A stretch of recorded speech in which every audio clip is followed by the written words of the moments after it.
This is one of the finest magnolias that have been bred at Caerhays in the last 50 years. It's Magnolia Caerhays Surprise, and it's extremely suitable for small gardens because it doesn't grow into a great big tree. It flowers late in the year, usually in early April, and the flowers come out a very dark purple and gradually fade off to more of a pink. Let me just explain a little bit about the history and breeding of this plant. It's a cross between a tree species called Magnolia mollicomata that flowers in the spring, usually in early March, and a bush magnolia called Magnolia lilliflora Nigra, which flowers much later in the year, normally in about mid-May. Now, one year, about 40 years ago, Phillip Tregunna, the head gardener here, realised that he had viable pollen and flowers out on both plants, which was quite exceptional.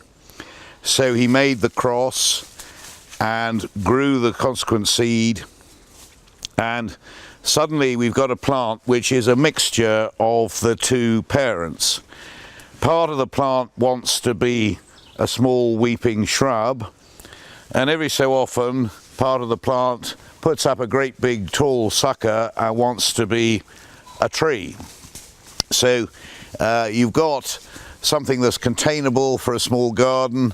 This plant is about 40 years old, perhaps not quite that much, but coming on that way, and it's still manageable in size, and it's still really great value as a magnolia. In a pot, it flowers away at a young age. You don't have to wait years and years for it to flower, and it's something that has proved extremely popular in the nursery, and it's much admired by visitors to the garden here at this time of the year.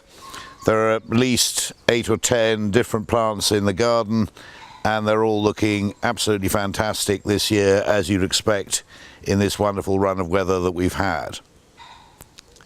Anyway, an exceptional, different and unusual magnolia which has high popularity for people growing it in smaller gardens.